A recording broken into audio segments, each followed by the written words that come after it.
right, let's go. I think we're at episode 40, dude. I think you got episode 40 on me right now. The big 40. We got the great John Galan coming out of Florida because he's doing dope stuff there.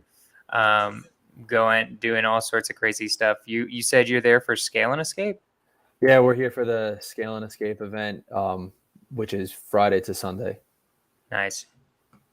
Love it. Yep. All right, man. So I didn't tell you at all about how this podcast works, so I'll just do it live. Basically, I'm just gonna go through your story. I'm gonna try to pick out some good crumbs for the people, good lessons and stuff like that. And we're gonna just go from there and make some crazy stuff happen. So classic real estate question. Classic Steve Trang question. How'd you get into real estate? So first, the way I even got into real estate was I was a CPA, and I was doing like individual tax returns along with business tax returns. And I always wanted to look at the returns and see where all of these like millionaires and all these rich people were making all their money from. And like 90% of my clients were making all their money from real estate. So I figured there might be something there. So I started, reading books and listening to podcasts and pretty much doing everything besides taking action. I was just like, let me know as much as I could so I'd limit my risk. Why do you think that is? It was because I was nervous. Okay. It was nerves and fear, it was doing something new, and like it was scary, like buying a house, like when I never even thought about that as a possibility, and then just not really understanding the space either. Because I had no prior real estate background. I went from an art major to an accounting major to getting my CPA and then deciding I wanted to do real estate. So I had to do some research on it.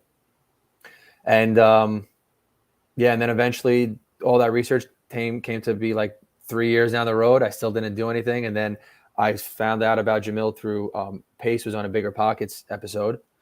Listened to that one, went down Pace Morby's rabbit hole, joined his Facebook group, the Creative Finance Group.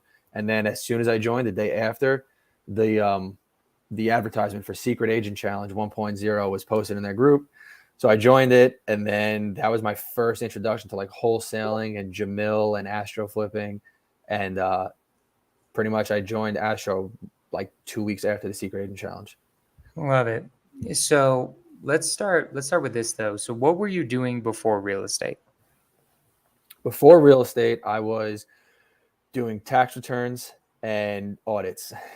Okay. And why that out of all things? So I started college. I wanted to do art. Originally, I'm 27 turning 28. Okay. You're the same age as me. All right. Yeah. So I started college as an art major. I liked drawing. I decided, let me go to school for it. Quickly, I realized I'm not going to make any money from this. So I decided to switch my major. I went undeclared for like a year. So I was two and a half years or a year and a half into college, and I didn't really know what I wanted to do. I went to go switch my major. I knew I liked math. So I was like, let me give accounting a shot. And it was like one of the first majors on the list. I was really lazy. I didn't want to go through all the majors. So accounting. So I only got up to AC. Was like, let me give it a shot. And my first accounting teacher was one of those teachers that, like they said, you have 3 teachers in your life that really shape your future. That teacher was one of those teachers. And so he made me really like accounting and make me really want to be the best I could be. What made it? Why was it one of those teachers? He just had something about him. I don't even know what it was. I was like drawn to him. It was like the energy that he brought, and he just brought the best out of me. So that's why I kind of like, I want to say I fell in love with accounting, but I really found it very interesting. And when I find something interesting, I just go, full steam ahead. So I did the 5-year program there, graduated. I had no job lined up because I didn't have any internships in accounting, and I was art. So nobody wanted to hire me. So I just took the CPA right after I graduated, took the CPA. Then I got a job after I passed the CPA exam. And then I was just doing taxes, bookkeeping, and audits and doing tax season. And then you found out about real estate, but like, did you have a calling to be an entrepreneur? Or? I knew I always wanted to make a lot of money, and I knew I always wanted to do my own thing. I didn't always want to be like an employee. My first goal was, let me become a partner at one of these big 4. And then I was like, I don't want to work at the Big Four. And then I was like, let me start my own accounting firm. And then I was like, I don't want to do accounting anymore. And then I got into real estate. I was like, I absolutely love this thing and I'm obsessed over it. And it took me 6 months of getting into Astro to just quit my job completely. And what about real estate do you like so much? What called to you? It's so interesting. And like real estate is, I could own properties, right? I could get passive income when I don't do anything. Obviously I had to do stuff to acquire the property, but it's just, I own a piece of real estate. It's like a tangible asset. It's there. It's I'm in control of it. So I'm not investing into another company where I'm putting my money into the stock market, which I have no money in the stock market. I just think like buying and selling properties is just such an interesting thing. I've always been intrigued by it. Just like walking to a house and be like, yeah, this is mine. I own this thing. Like that's cool. You walk to let's say you own 20 units. You look at that building, you're like, man, the person who owns is probably like loaded. Not necessarily always the case, but just like actually owning properties, I just found very interesting. Like when you're in Monopoly and you own those little board spaces, it was very fun, Right. especially when you had the best board, like what was that, Boardwalk or something? So it's the idea of financial independence. Financial Basically. independence, financial freedom, and no taxes. Right. Coming from a tax background, I don't want to pay taxes. So depreciation is definitely another thing that intrigued me a lot. Yeah. I get it. Do you do your own taxes? I was. Now I'm not going to, just because I got so much going on, like to do my own tax return in other states now. And also with me starting this new partnership with Mahmood, I'm going to have another return to do. So I'm just going to offload all the tax return to my old accounting firm. So I'll do the tell me, bookkeeping. what are you up to? Like, what is your business right now? I should have started with that. Like, what is your business right now? What are you doing? Right now, my business is I'm just doing a ton of agent outreach, and I'm reaching out to agents in like the Tampa market, St. Petersburg, Orlando, but mostly a heavier focus on like Pinellas and Hillsborough counties, and just wholesaling real estate. That's my main business. I know real estate's a broad topic, so right now I'm mostly a wholesaler in real estate. But what are you doing to Mahmood? Me and Mahmood are. Also, guys, Mahmood is a guy. He was on the podcast. I think it was like episode 4. Known him for a really long time. Good friend from Astro. He's also mainly doing wholesaling. But what are you guys doing? How are you guys partnering up? We are actually forming an LLC together and partnering together in Tampa. So we've just hired 2 acquisition specialists and 1 dispo specialist, and we're launching the operation October 1st. So what is an acquisition specialist to you, and what's a disposition specialist? So the acquisition specialists are going to be doing all the agent outreach. They're going to be calling all these agents. They're going to be making offers. Our goal right now is to have at least 20 offers a day, 20 to 25 offers a day. And then dispo is going to have to make 5 to 10 buyer connections every day. And by buyer connections, we mean they're going to have to actually speak to a buyer on the phone for at least 5 to 10, 20 minutes. So form an actual connection with these buyers. So they're going to be doing that. And then eventually we're just going to send all the deals through. And that's so funny. So acquisition specialist does like the initial follow-up or initial outreach. They'll do the initial outreach and the follow-ups. Like in the beginning, I'm going to be showing them my process. And are they closing the deals? Like actually getting on the contract? Yeah, well, it's going to be our company that's going to be on the contract. No, but are they making the relationship with the agents and then putting in offers and stuff? Yep, they're making relationships with all those agents. They're putting in the offers. I don't personally go the buyer agent route, so they're going to be calling all these listing agents on specific properties, get some pocket listings. Is it all MLS? Yep. Okay, so you're all going MLS, full MLS model. Full MLS model. The only ones that are not from the MLS are going to be obviously the pocket listings that they get through the relationships. Nice. I like it. It's cool to hear different because when I have an acquisition specialist and disposition specialist, but they're very different. Mm-hmm. I differentiate people. I differentiate an acquisition specialist and an acquisitions manager, but I'm also different than you. I don't really do the MLS. I mainly just do hit up any realtor and then just follow up with them forever. Okay. So, all right. Yeah. Got it. Yeah. I have over the past, I think I've been full-time in this now almost 10, 11 weeks, I think. And like I have like 800 agents in my database right now. I love it. Because I'm just calling listing agents all day on different properties. But I follow up. My day is 70% follow up, 30% new agents. So wait, So like are you doing it also? Like that? right now I'm doing it. Right now I'm doing it myself because we didn't officially start the business yet. So what I'm doing right now is essentially what the acquisition specialists are going to be doing. Okay. So it's going to be like 2 of me, well 3, because I'm going to still do it in the beginning until we get the process going and it's flowing nice and smooth, and then I'll start worrying about higher level stuff. That'll be interesting. I'm curious to see how it goes with you. I like recently hired. I have 2 what I call acquisition specialists. They just do the initial outreach. Like they collect the info. They don't even talk to them. And then I have 2 acquisition managers who actually do the talking. Gotcha. Which is it's just interesting to see how that'll work. But anyways, so okay, cool. So what made you want to partner up with Mahmoud? Like what was missing that he has, and like why did you want to partner in the first place? Yeah, so I was always kind of like flip-flopping on if I wanted a partner or not. And then I knew I wanted to start scaling soon. I was like, my goal was to hire 1 person by the end of the year. By December 31st, I wanted to have 1 person, whether it be a VA doing transaction coordinating, whether it be a VA that I trained to comp and handle micro flips for me and just only start sending me vetting out all the micro flips. So I knew I wanted to scale up eventually and hire at least 1 person. And, funny enough, before Mahmoud even brought the idea to partnering up together, I was talking to my girlfriend, Adriana, saying like, I might eventually want to partner with somebody that's really good at stuff that I'm not good at. Like I'm good at acquisitions. I'm good with like the bookkeeping, the legal, the tax. I'm not good at systems, at dispositions, and just like processes and workflow, So I needed somebody to complement my weaknesses. And sure enough, a week later, me and Mahmoud get onto a Google Meet together. We're just like pretty much like this, but we're just like working side by side.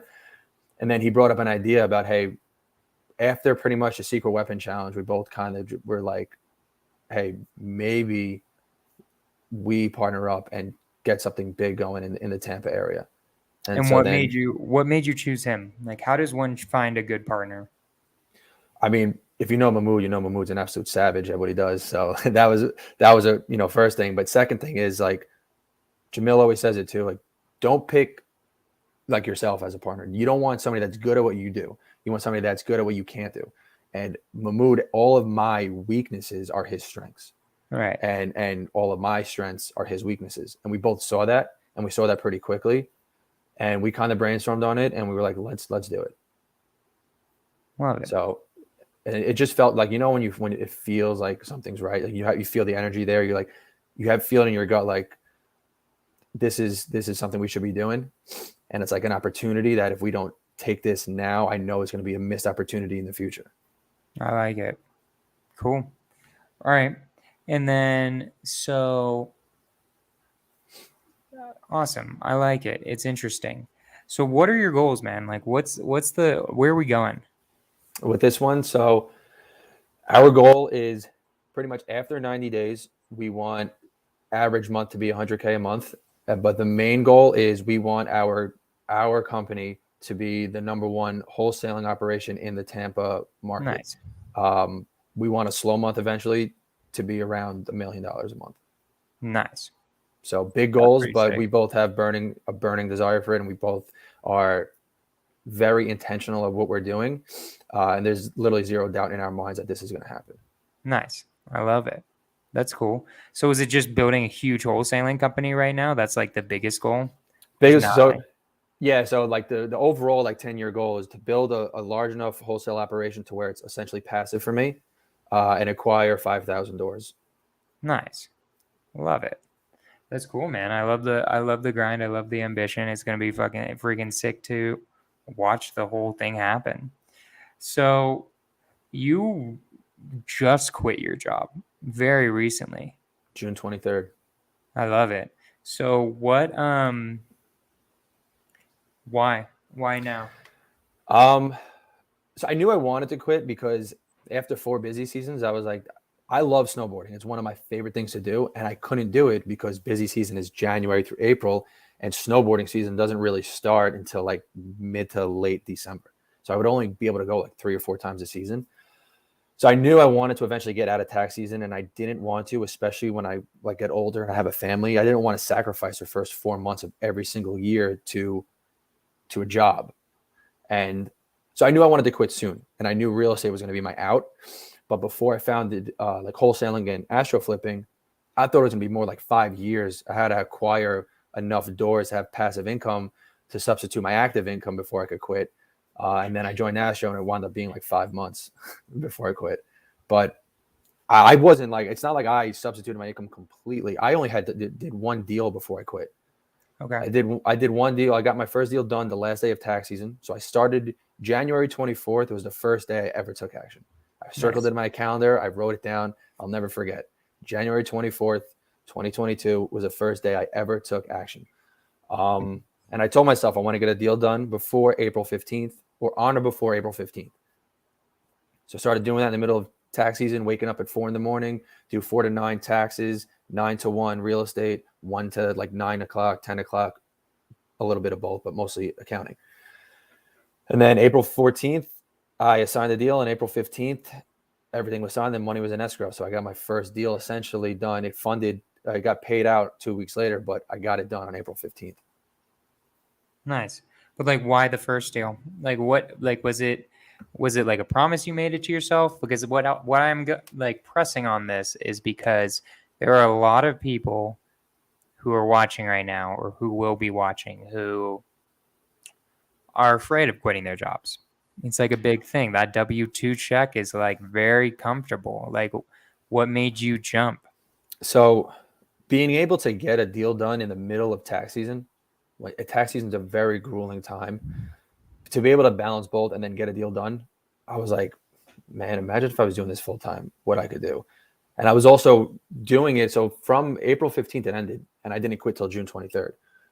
In the middle of that time period, I did not like my job at all. I was miserable when I was doing accounting, and I was very happy when I was doing wholesaling. And I realized that, and I sat down one day and I was just thinking to myself, like, I looked at my savings. I knew I had a 401k I could liquidate. So I was like, I do have some reserves. I don't have a family. I know what I budgeted. I was like, what do I need to make a month in order to survive? And how many months can I survive if I had nothing come in for the next, however long? So I really took a look at my finances first. And I was like, okay, I'm good. I could survive a couple of months with nothing coming in whatsoever and just live off my savings. And then if I need to, liquidate my 401k, because I don't even care about my 401k. My retirement is going to be my properties that I buy. So that's what I was looking at. And I was like, why am I delaying the inevitable? I want to quit. I know for a fact I'm going to do what I need to do to be successful. So there was fear a little bit, but I also was just super confident in myself, and I knew what I had to do, especially from being in an astro. Like I knew the path that I had to take, and I could see the path. I just had to start walking it. So quitting my job was pretty much me getting out of my seat and starting on the path. And one day I just woke up too. I was already debating quitting. I woke up one day, I took a nap because I was exhausted, right? I took a nap in between work, and my phone starts vibrating uncontrollably. My boss texted me like 10 text messages in a row. Oh, by the way, we got to start working on this. We got to think about that. We got to do this. We got to do that. We got to do this. And I'm like, this is a sign. Hey man, listen, I'm going to give you a 2-month notice, but I'm done. I already told you I was going to go down the real estate route. Nice that you did 2-month notice. That's a long notice. It was a long notice because I worked directly under a partner and I handled all of his stuff. So I didn't, and he's always been very nice to me. He always went above and beyond for me. So I was very appreciative of him. So I didn't want to just give him 2 weeks and be like, hey, sorry. Especially because in July was a big project that I handled myself. So I started training people. I told them to hire somebody. I made like Loom videos for everything that I did. So I made sure that they were in a really good spot. So when I left, it wasn't going to be that much of a learning curve. Right. So I gave him a 2-month notice. I like it. Awesome. So it was just like a calling, you'd say. Is that why? Like you just like felt like it was time. There was no like necessarily logical reason. just was what it was? Yeah. Or how would you, I what would you knew I was, recommend to somebody I to would take that recommend jump? if you're thinking of quitting your job, first take an inventory of your finances. And if you have like a family depending on you, I just lived with my girlfriend. So I didn't have kids. I didn't have, a wife to support. Like my girlfriend had her own job, but we had no kids. We had a cat and an apartment. That was it. So take an inventory of your finances and really see how much am I spending every month on fixed? What's fixed? What is not changing? Like your rent, your mortgage, like groceries, like something you're always going to be spending on. So find out total monthly how much you have to pay, and then also look at stuff that like what's your Starbucks looking like every month, like cut back on that. So once you find out exactly how much you need, and I would add probably another like couple hundred to your fixed expenses, you know how much you're going to need to make a month. Okay, I needed to make more than $7,500 a month, more than 5,000 take home, to be able to be better than my job. Mm-hmm. So, and I was like, that's very possible. So I took an inventory of myself, and then I also did some self-reflecting. I'm like, when people, when they start working for themselves, they could be like, oh, I could take off a Friday because I work for myself, right? So you could get a little lazy when you're working for yourself. I knew I was going to be the complete opposite. I knew I'm going to be working 7 days a week, 12 hours a day, which I am doing. It's, if you know you're going to do that and you have no doubt in your mind that you're going to do that, and you can survive 2-3 months with nothing coming in, you're going to be fine. And I would say maybe quit your job. However, if you have a family and they're really depending on it, maybe get the operation going a little bit. I dove in. I had one deal done, and that was it. I had proof of concept. I quit my job. I went to the Astro Mastermind. That first month full time, I got 4 deals done. Love it. So if you have a pretty much burning desire, persistence, you have to be persistent or else you're going to fail. And just unwavering faith in yourself. Once I knew I was quitting, I didn't get another deal done until after the mastermind. But it was like, I viewed it as a test. I viewed it as God saying like, okay, now you want to quit. Let's have you be so dry that you start worrying like, maybe what if I can't get a deal done? But stop the doubt. Don't even listen to it. And just know deep down you're going to do what you need to do. And that if everything that is like a test, you have to view the test. Whenever you're struggling, you're going to come out of that so much better than you were before you got into that situation. So just believe in yourself, honestly. I love it. So, okay. Accounting, joined Astro. Why did you join Astro? You said you were part of Pace's community. Like I was the free. Yeah, I was thinking what attracted you to Astro then, to Jamil's group? It was the energy that I felt in the Secret Agent Challenge. Like you guys, it was Brittany, then it was you, then it was like Michelle and Paul, and then I think it was like Zolan, and then Cyrus, Jameson, the whole crew, and everybody looked like they're having a great time. And something about Jamil's energy was just crazy. Like I was like, But the first time I actually got on a call with Astro was Ryan Zolan mentioned on his call during the Secret Agent Challenge. You get into a call with one of Jamil's team, and we'll choose one person. We'll fly them out to Arizona. They'll hang out with me, Pace, and Jamil. I was like, I want to do that. So I signed up. I get on the call, and then they're like, all right, we're going to connect you with somebody else. I'm like, all right, cool. I guess I made it to the next step. And then I'm on a call with Sheila from New Reach. And we start talking. She goes, all right, cool. So like, how do you want to join that? How do you want to pay for Astro? I was like, I'm sorry, what? I was like, I thought this was for the meetup. And then something happened, and I'm so thankful that I listened to this. I was like, give me 1 second. I stopped, and I was like, how the hell did I get to this point when I told myself I'm never paying for a mentorship? I'm never joining one.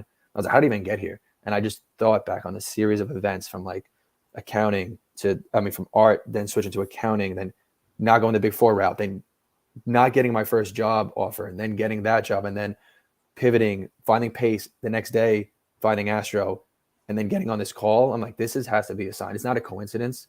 I was like, this is an opportunity here. So I know if I don't take this, I just felt it in my gut, in my heart. I was like, I need to join this. So it felt right. And I said, my next question to her was like, do you guys take payment plans? So what about your journey?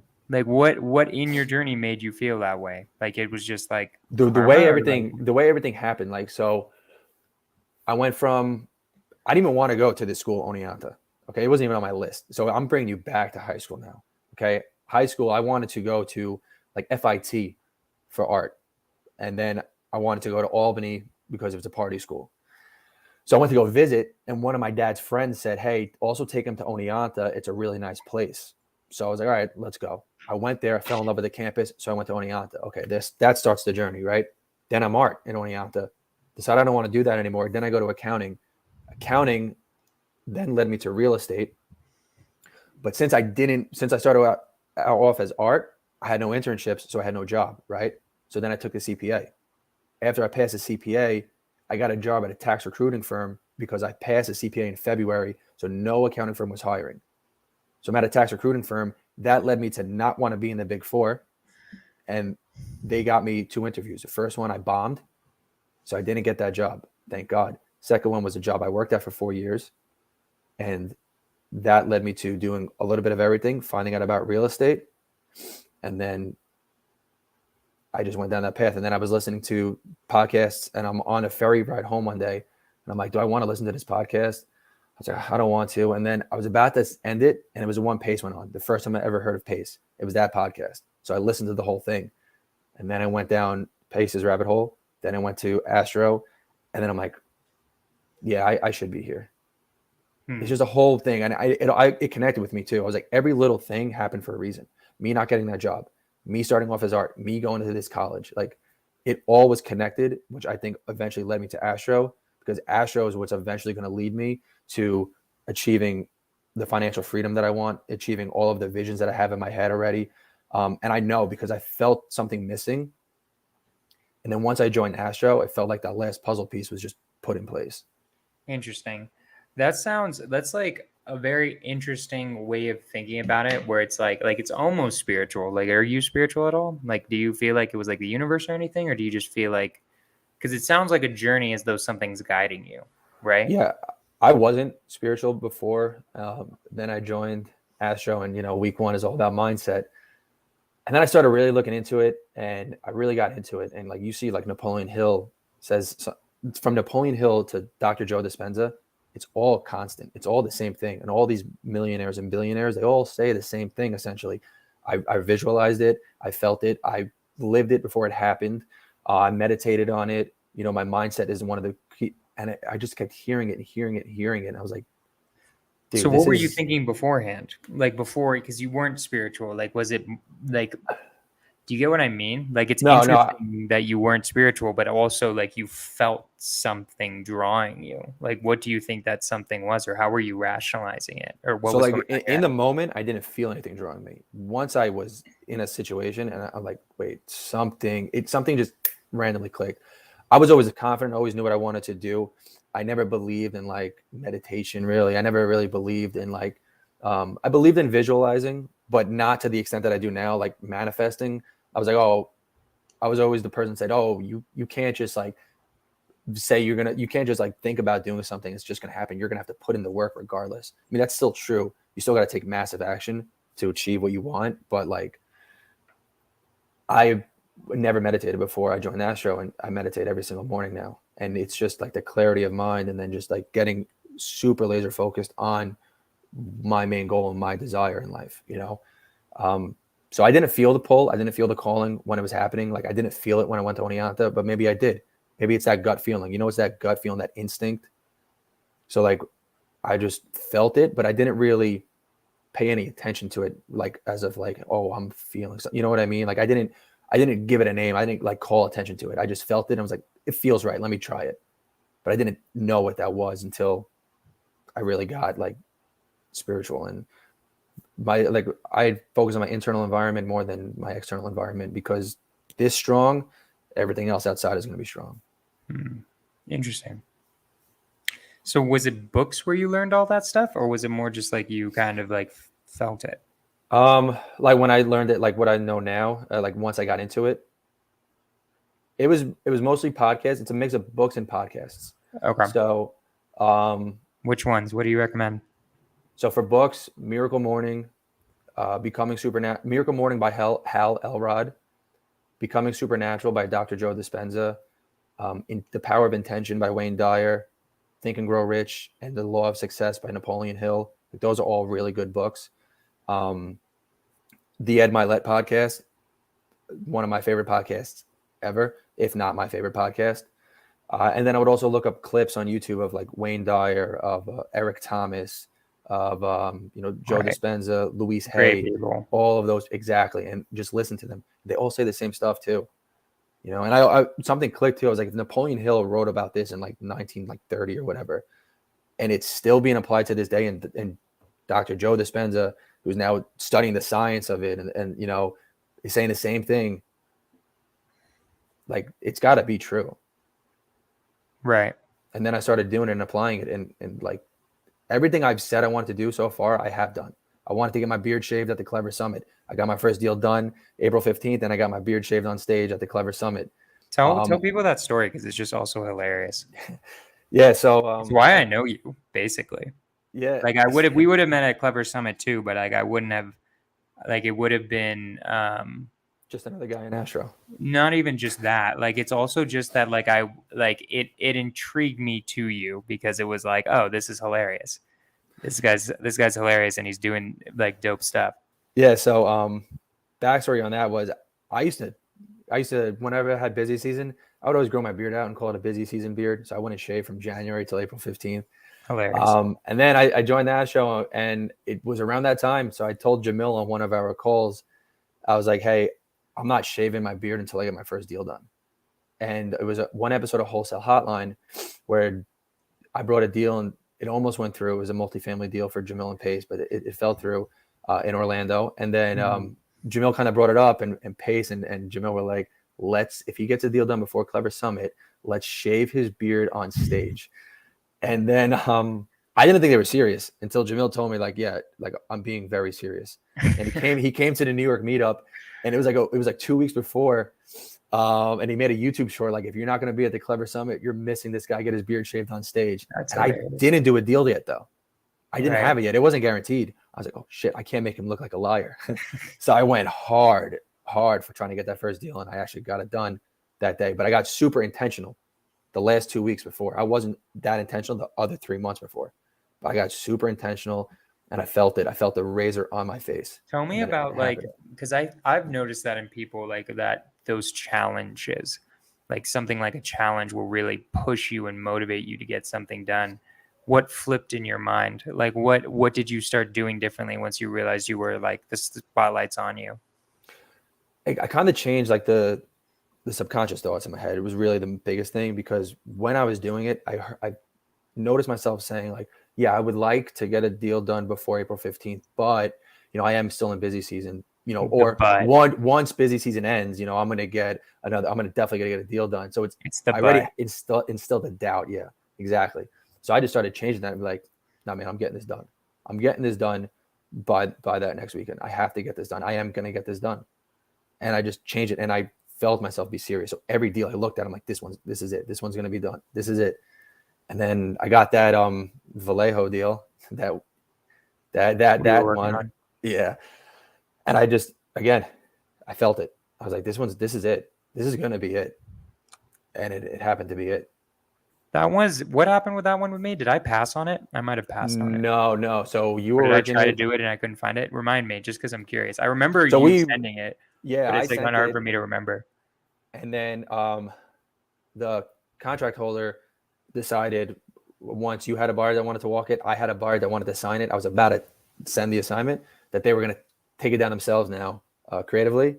Oh, and yeah. They said the deal's off the table. And then the next day later, we got a call back saying, oh, the seller's CPA said no. So is your buyer still interested? That was that one. And then luckily they were interested. Yeah, nice. Love it. Awesome. So, cool, man. But I mean, getting intentional and stuff, I wanted to get my beard shaved on stage. That happened, right? I wanted to be on Jamil's podcast To the Moon. That happened.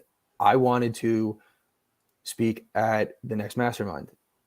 Funny enough, I told my girlfriend, it was like a Wednesday. I was like, I'm telling you right now, this October mastermind, I will be a speaker out there. I get on the Zoom, I get on the exclusive, Wait, executive. which was this? Which mastermind? Astro, the one coming up in October. Nice. So I said that to my girlfriend. That same day, I get on the executive call with Jamil, and I'm the first person. Jamil's like, "Hey, did anybody reach out to you from my team?" I'm like, "No, why?" He goes, "I want to invite you to speak at the mastermind in October." Oh yeah. I'm like, "Dude, no way!" I literally just said an hour ago to Adriana that I'm telling you right now, I'm going to be speaking at this mastermind. And him and I did not speak about it before, and it just happened. You're fucking crushing it. I love that stuff, man. I might crash that. I think I kind of want to crash it, even though I don't know if Jamil's. I might just show up and be like, Jamil, is it cool if I hang out? I'll leave if you want me to, but like I'd rather just come hang out. I feel like he'd just be like, whatever. So I'm also a mastermind student. Yeah, exactly. I mean, you're a mastermind student for life. I just feel like it'd be fun to crash those. I might crash Paces. I might crash Jamil's. It would just be kind of funny. Yeah, definitely go to the sound bath again. The sound bath thing was wild. Yeah, the sound bath that he does every single time is awesome. I was like, what the? And it's an hour, and she said we're done, and I thought it was like 2 minutes. Yeah, you just zone out into and time doesn't exist. It's wild. So, you said the morning miracle, is that like with morning routines? Like, do you have a morning routine? Yeah. So, my morning routine. And the Miracle Morning it does talk about the morning routine, how I developed it. But it's also a good mindset book. And Hal Elrod is another person I would listen to. I'm not going to talk about his story, but he's got a very interesting story. So my routine is I'll wake up at 4 a.m.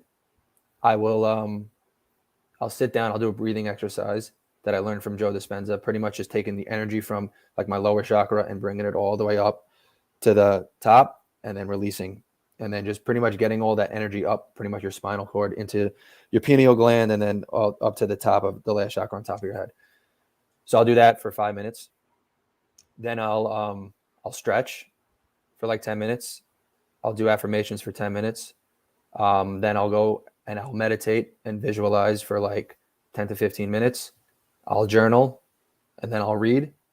Then I'll go for a mile run. Then I'll work out, take a cold shower, make my coffee, and start working. I like it. So how long does that take? 4 o'clock to 6:30 is pretty much the whole routine. 4 a.m.? 4 a.m. to 6:30 in the morning. God damn, dude. The cold shower, though, it wakes you right up right after. So 6:30 is when you start working? Pretty much. And then when do you stop working? Pretty much till my girlfriend tells me to stop working. So it's usually around like 7:30, 8 to 9 o'clock at night. God damn, dude. Yeah. You work harder than me. I go 9 to 9 usually. Yeah, with an hour. I do need to see. That's the one thing I do need to work on, because I'm not recommending people do that. There's no you need some time to yourself. When I obsess over something, I really obsess over it, and it's just I try to get as much done as I could in a day, and the next thing I know, it's like 8:40, 9 o'clock, and I'm like, I should probably stop, because I do got to go to bed by like 9:30 to wake up at 4 anyway. Yeah, to wake up that early, like damn, dude. So I try to take a lunch break, but I'll take like an hour. And every now and then I'll try, but I do need to work. That is something I really need to work on, is giving myself more time in the day to hang out with Adriana and to just like get outside. Dude, there'll be a week I don't even leave my apartment. Like I haven't seen sun in like a week sometimes. So it's not a good thing. It's not a good thing. I got you. Yeah, I mean, I'm kind of the same way. Like everything, what I do is, this is like important. This is like something I'd recommend. In my opinion, it's like, do you take a day off ever? Sounds like you don't. If I have something planned, it'll be on the weekend. But I'll usually I'll wake up like 6. If I have something going, I'll wake up from 6 and I'll work from 6 to like 10, and then I'll take the rest of the day off. This is something that I've started doing, and it actually increased my productivity a lot. It's something I'm recommending to people. Some people like, do you know Sam Singh? Yeah. He's a Sub2 guy. He's like constantly being like, I work every Sunday. Screw you, Jonah. Like, more or less. Right. And I'm just like, all right, bro, whatever, dude. Like, works for you. But I feel like there's something with taking off a day. I think this is like, I'm not religious at all, but I think there is some wisdom like from that, like having a Sabbath of a sort that just makes it way better if you have like one day off and then just absolutely crush it every single other day. Yeah. But I definitely feel you on the not getting out of the apartment. I feel like my apartment is just my entire environment most of the time. Like I've been in Colorado for 2 weeks, and probably I went camping once, and then other than that, I've just been inside here. And I went on a few runs, but that's it. Yeah, I would just walk outside and throw my garbage, and that'd literally be it, or go pick up food. But no, the day off, I think last week I went to my friend's bachelor party, so I had like one day off because Sunday morning I took off. I worked Friday, Saturday morning, but like that one day I felt a little guilty, but I also felt really good the next day because you give yourself a mental break. What you do is, because it's useless if you feel guilty while you're taking your day off. You gotta be like, no. My work is to take the day off.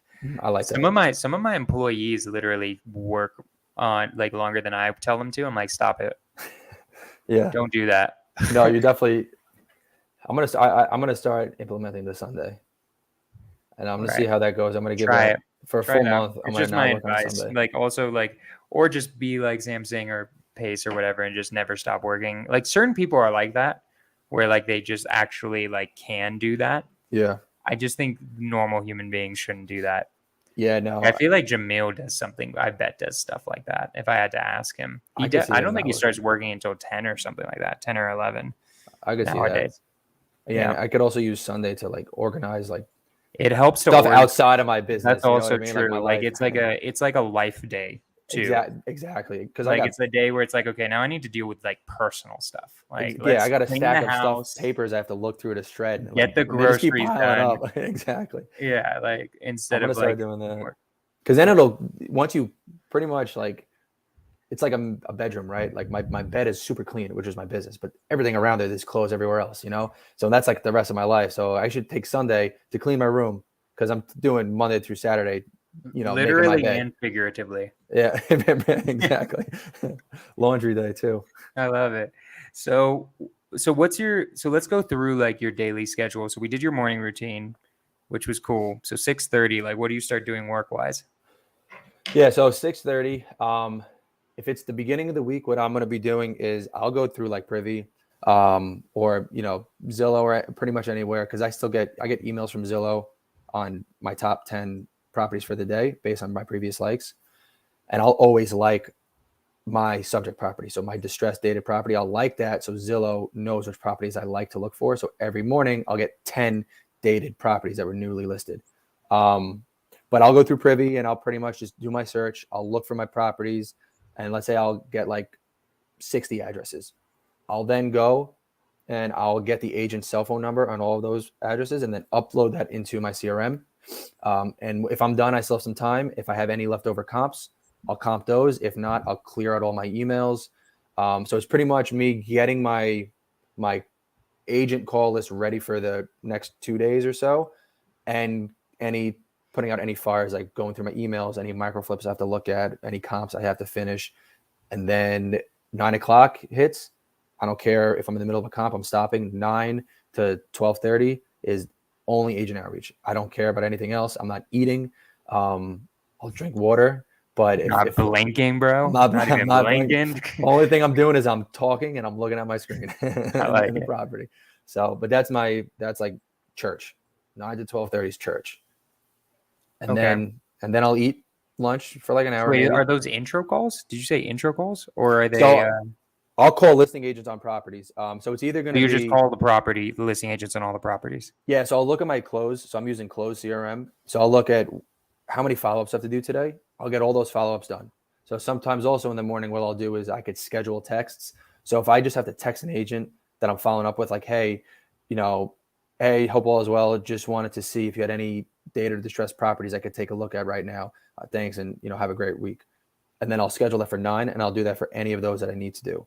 Then the ones I need to call on a property, or ones that I've called before and they didn't answer me, those I'll leave on the docket and I'll call those first, and then I'll call the new listing agents. Okay. Gotcha. And then what's your goal here? Like, are these properties you think could be deals? Like, or are they, okay. What are you going for, ones that are just listed, ones that are older? I'm going for anything listed over 35 days. And in Florida, I'm looking for preferably for no wood frames or crawl spaces. So I'm looking for block or slab foundations. So because buyers are super picky when it comes to wood frames, and also it's not desirable in Florida. With the termites, hurricane, humidity, like wood frame and crawl spaces are very undesirable unless it's in like a historical area. But that's just specific to my market. So I'm only looking for 35 plus days on market. That is a block or slab foundation under $400,000. Okay, cool. So 9 to 12, you're calling on properties, and then lunch, and then what's after that? So after that, I'll see how many people I've spoken to. If I haven't spoken to 25 or more agents, I'm going to continue calling until I hit at least 30. Then I'll see every agent I spoke to. I'll take that address, or if they give me any more, because I always end the call, every agent call I end with, all right, perfect. I'll take a look at this property. And is there also anything else you have in similar or worse condition I could take a look at in the meantime too? And so I'll take any address they give me, I'll throw it on a Word document. So it's like a deal accumulator, right? So after I hit that 25 or 30, I will then go on my deal accumulator, see how many addresses are there. If I have over 10, I'll start comping those. And then I'll either see if I have to offer on them or if the price check. Do you have any VAs right now? No. Okay. Yeah, you need some VAs. I feel That's like why I'm going to like 9 o'clock. Yeah. You need some VAs. That's the next step for your business for sure. I feel like you're probably ready to scale a little bit, but I like it. It's cool. So do you consider yourself a visionary or an integrator? It seems like you got like some stuff going on. Like you have a good system. I would say a little bit of both. I would say more of a visionary than an integrator. Yeah. Which is again why Mahmoud's a visionary as well, but he's also 100% more of an integrator than I am. Yeah. So that's why I also wanted to partner with him, because I have the vision. I see what I want to do. Can I necessarily give you the granular details of how to do it in the business? No, but I know what I want I know what I want the workflow and process to come to. You know what I mean? So I need somebody to help me with the little building blocks. So yeah, I would say definitely visionary. So what time is it by the time you're comping usually? I would say it's probably around like 1:30, 2 o'clock. I'm starting okay, to comp. Then what? So then I'll comp all the addresses. I'll call the agents on. I'll either make the offer if I'm the vast majority of your day is calling agents and making offers. Yeah, it's talking to people and comping properties. So there'll be days I don't make an offer, and that's super intentional, because my main goal of calling the listing agent is I view it as this. It's an icebreaker, right? So that's the biggest thing. It's an icebreaker for me. That's how I feel about it. And if I get the property on the contract and I wholesale that one, then that's a plus. What I really want to do is connect with the agent and then get their pocket listings 3 or 4 months down the road. But like 3 or 4, because I get a lot of pocket listings now from connections I've built. So what I'm going to do is I'll comp a property. If I'm 150K below list, I'm not going to shoot at the offer for 2 reasons. One, even if it's 70 days on market, right? Let's just say I'll call the agent and I'll say, hey, I'm getting an ARV of X. Because of that, my offer price is going to be in like the mid ones. I see this thing's listed at like 380. I was wondering, how is this thing priced? Was this based on CMAs, or is this like what the seller wants? 8 times out of 10, it's what the seller wants. So what does that tell me? I'm like, hey, I'll send this to you. But there's a good chance the seller's going to say no. So I want you to still present it to them soft, kind of get what they say. And then in 3 weeks, if it's still listed, I'll send it over again and I'll write it. I'll send you a written offer. So I'll kind of gauge what they want, because if the agent says it's based on CMAs and they think your offer is going to be way too low, they're not going to really fight for your offer. And if the seller's still stuck on a price, that offer is almost the same as not making an offer, because there's no shot it's going to get accepted. So instead of offending somebody and just wasting time, I'll tell the agent and I'll say, hey, listen, I know it's not going to work. So what I'm going to do is I'll give it another 3 weeks to 4 weeks. If it's still listed, I'll send it out. How do you feel about that? You know what? I appreciate that. Thanks. 3-4 weeks happens. My 150K below list price offer comes in. Agent gives me no pushback, and they really try. And then I'll get some like negotiations from the seller. So it works and it saves a relationship. And in the middle of those 3 to 4 weeks, they'll give me a pocket listing maybe. I love it. So how much of your money comes from the MLS versus those pocket listings? Have you been tracking that at all? It's okay if you haven't. Yeah. So the 4 deals that got done in August, I think 1 was a pocket listing, 3 were MLS deals. Okay, nice. Yeah. Cool. I did lock up 10 I locked up 11. I locked up 11 contracts in August alone. I had like a 7% acceptance rate on my offer, which is solid, but I only dispoed one out of those 11. So the problem is my offer was a little too high. I didn't adjust for the market shift, and some of those were wood frames, and that's when I really found out wood frames suck. Nice. So, but that's still a win. It's You know cool. what I mean? I mean, how long did you start in this market, in the new market? 2 months.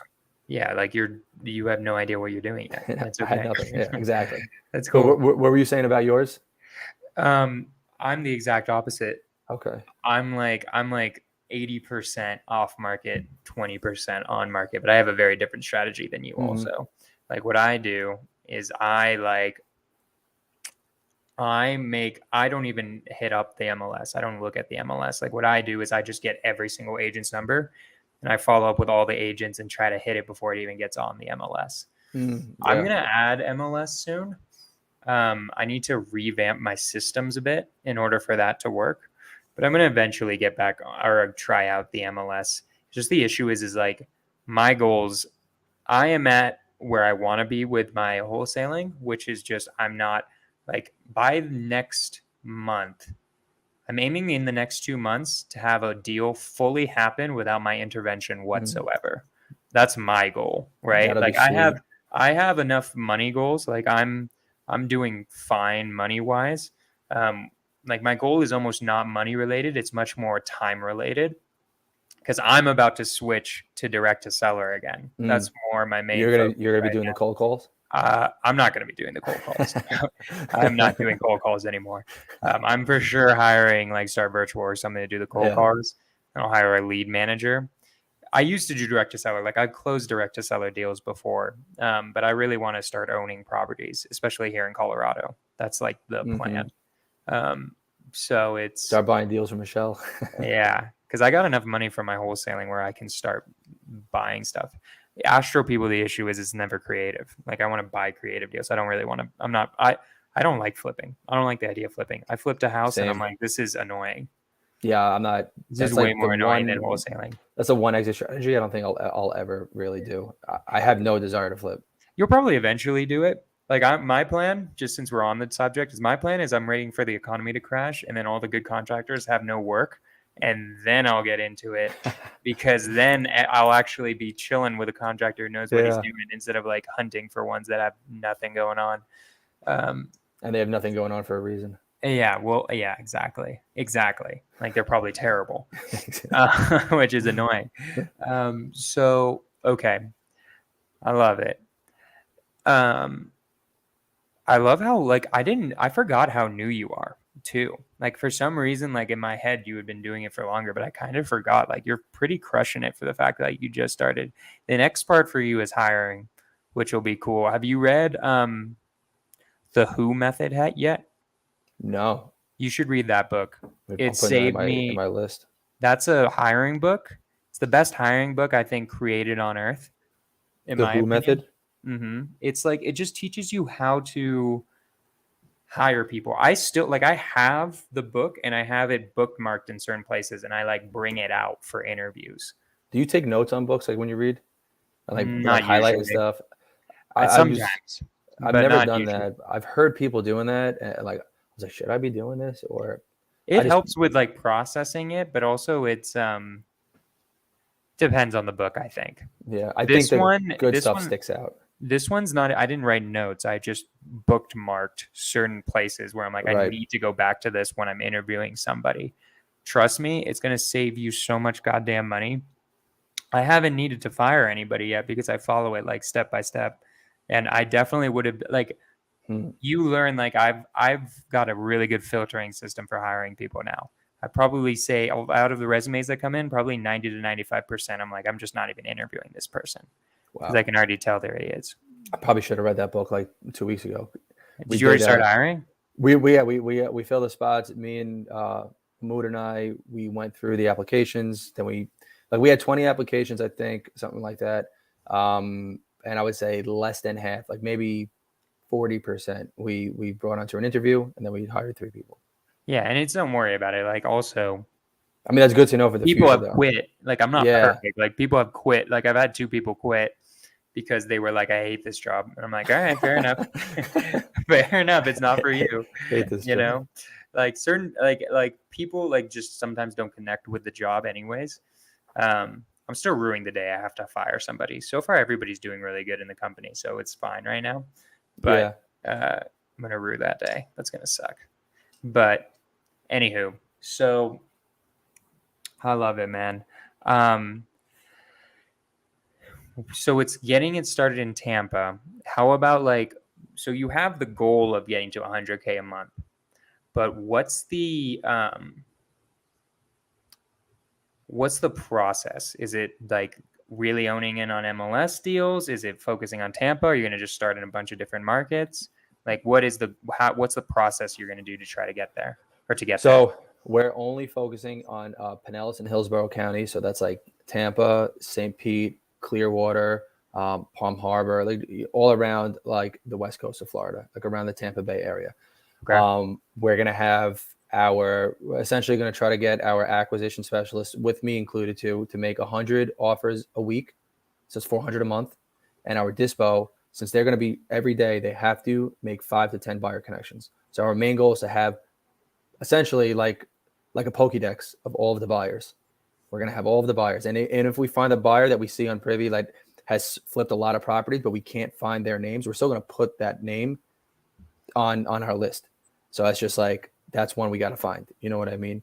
So we're going to have a Pokédex of all the buyers. So we're going to know all the buyers. We're going to have buyer brain from speaking to buyers on the phone. So we're going to know what they're looking for. Our numbers are going to be super tight. So like when we lock up a contract, we have an 80% chance of selling that thing. So we're going to get really honed in on the market. And then we're also going to start doing a lot of market research. We're going to track the KPIs like crazy. And then really see what are the numbers telling us, you know, what percent of ARV we have to be we're at. Sticking to Tampa though. Only Tampa. I'm not going anywhere. We're not going anywhere else besides Tampa Bay. If somebody brings us a deal in Orlando, sorry, man. And why is that? Our market. Because we want to get super hyper. You want to focus on one market because we have that goal, right? So we know the path we have to take. If we start straying a little bit away from the path, well, then we're not going to meet that goal. It's so smart, dude. Like, I mean, there are certain people who can do it. Like Curtis can freaking do it because he's like, I don't know, he's an animal, dude. That guy's an ant. Like, that guy's on a whole different level. He also, I think, does like, I mean, I don't know if it was coding or like systems engineering or something like that. I wouldn't be surprised. Something like that for like 40 years. So that's why he's able to like just crush it that way. Yeah, he's other than him, I don't know anybody else who's able to do it in a way where they're able to like without focusing. Like a little bit about my story is I joined Jamil's group, got a deal, made 10K, immediately spent it on Pace's group. And then I tried to be Pace and Jamil for a good 8 months and then get another deal during that 8 months. And then I realized I needed to focus. And I've just been doing only NorCal cash deals, basically, right? And I'll do a creative deal every once in a while that randomly pops up, but I'm like not systematizing it at all. Right. So I'm 2.5 years in, and I'm now just about to start in Colorado. Like just now, like, okay, that business is basically I've hired every single person that needs to be hired. It's just that they all need to know what they're doing now. Technically, right. I actually should hire one more disposition specialist. I've been all the applicants have been kind of garbage recently. So I'm just like, this is annoying. Are you dispoing yourself too? Like you're... No, now I have different definitions. Disposition specialist to me just means someone who finds buyers. I just hired a disposition manager who actually makes the connections and stuff. Gotcha. Okay. She is part of sub 2, so I'm having her do week 6 right now. Oh, perfect. But once I got everybody up and running, then I want a single deal to happen without me before the end of the year. That's when you'll know everything. That's when I'm like, all right, we're good. This can happen without me. I'm still going to be there. Like obviously management, I got to set expectations and make sure people are actually doing their jobs. But that's my goals anyways. But I love your guys' goals. It's cool. So, okay. We are at the end of the hour. It's usually just 1 hour. So I want to say like, if you could go back to, was it just 3 months ago? What, when I quit my job? Let's go. Let's not do that. Let's go back. You said January 1st was the day you took first action. 24th. 24th, January 24th. What, if you were to say something to yourself in January 24th that you know now, knowing what you know now, what would it be? You should have joined Nashville 4 years ago. Hasn't been along for that long. It's been around for 3 years. I joined 3 years ago. 6 months in. Yeah, no, I mean, I would tell myself just to do everything I did, make all the mistakes I made. And like the path I went down, like it wound up working out, like, yeah, do I wish I got in earlier? Of course. But was I supposed to get in earlier? No, I'm where I am. I'm where I'm supposed to be. And when I started when I was supposed to start. I'm glad I did everything I did beforehand. So I would just tell myself, honestly, just either start in Florida earlier or don't change anything. Where were you doing it before? New Jersey. Okay. And I was Why didn't you like New Jersey? It wasn't as active. There was also no Keegley, so I didn't have like a big disc arm I could rely on for like acquisitions. And also, at least from in the beginning of knowing the market, a lot of sales needed like a certificate of occupancy with it. And some counties, even if you're flipping it, it doesn't matter. And some counties could take up to 3 weeks to even review your application. So closing would be slower, and I wanted quicker money. So, but I'm very happy I switched. But I would go back and tell myself not to do a thing different. Just keep doing what you're doing, stay strong. And I probably wouldn't have done all the different methods of outreach I did because I tried every single one. But then again, you wouldn't have known. Exactly. So really, I probably would just tell myself, slap in the back and be like, you're in for a ride, buddy. Enjoy it. Oh, damn. People have been commenting. I didn't even see this. Whoops. I wasn't paying attention to the comments. I should have been like, what's up? You got a lot of love. Do you see the comments? You got Abdul, Eric, you got Mike Gomes. He's a great guy. Oh, Abdul would be on all my morning Zooms all the time. I love it. Yeah, man. Shout out to those two. All right. So what do you want to leave the people with? What do you want to plug? What are we doing? How can people reach you if they're doing deals in Tampa? Like how do the people reach you? What are you trying to plug? Yeah. So first thing for right now, until that other business gets started, if you have any deals in Tampa, St. Petersburg, or even Orlando right now, you could send them to John, JOHNG, at compound, COMPOUND, ACQ.com. I clear out my emails, my text messages. I still have like almost 200. Like that. Yep, John G at compoundact.com. Exactly. Okay, so if people want to get in contact with you, it's email? If they want to send me deals, it's email. If they want to get in contact with me, I mean, you could text me. I still have a lot to go through from the Secret Weapon Challenge, but my number is 732-796-4369. Just give me some time to respond. 732-796 what? 4369. Just give me some time to respond. I will eventually respond to everybody. And then one thing I want to leave everybody with, which I end almost every podcast, every call I do, is you need to have persistence if you want to be successful in anything you want to do. Just know it's not going to come easy. Persistence is the insurance against failure. Napoleon Hill said it. Ooh, I like that one. Fully believe it. Yeah, I really like that quote. If you're persistent, thinking about this, if you're persistent, you never quit, you're going to achieve everything you want to achieve, because one day life's just going to continue testing you, and you show up and you show out every single time, and you come and you still do the thing. One day life's just going to be like, you know what? You did it. And they just open the doors of abundance your way. And then you're just in there. You're just in abundance from now on. So you have to stay persistent. Nothing good's going to come quick and easy. And the only way you stay persistent is if you have a burning desire. If your desire is money, you're not going to stay persistent. If you desire something bigger, like family, your parents, a charity you're going to eventually want to create in the future, you're going to get out of bed every morning at 4 in the morning, and you're going to stay persistent until you achieve your life dream. So I love it, bro. I love it. All right. Any last words? No, man, I just want to appreciate you. Thank you for bringing me on here. Of course, dude. And hopefully I get to see you in October. Yeah, 100%. I'm gonna crash it. I'm just gonna crash randomly in Phoenix because like everybody freaking lives there anyways. I'm glad you don't live in Phoenix. I People know, need to dude. stop living in Phoenix. Because I'm glad I didn't move to Phoenix. I want to come visit you in Colorado because I want to go Come through, snowboarding dude. out there. Come through, dude. Do you snowboard? I'm not a great skier. You I'm an ski? okay Okay. skier, but like not really. I'm like mediocre. I've probably skied like 10 times in my life. So like I'm good enough. I'm not bunny slopes, but We'll I'm make it probably 11. like We'll make it 11 when I come out there, 11 or 12. I love it. All right. So I'm gonna leave it at that. Guys, next week we got Miles Barrio. He's a dope guy. I'm not even gonna get into his story. It's like freaking crazy, like what he's been able to overcome and what he's been able to do. Guys, thank you so much for coming on. John, I appreciate you for coming on too. Appreciate all the support. Please, if you enjoyed this, like, comment, and subscribe. I read them all. I comment back. I really notice. If you were trying to support, 100% do that. Share it with your friends if you got like some good advice or like learn something for your business. And next week, I think it's going to be in the morning on Thursday. I don't think it's going to be at 5 p.m. PST because Miles has like children and stuff like that. So like he can't like be up super late. But it'll be sometime in the morning, guys. Anywho, I'm going to leave it at that. I will see y'all next week. Woo!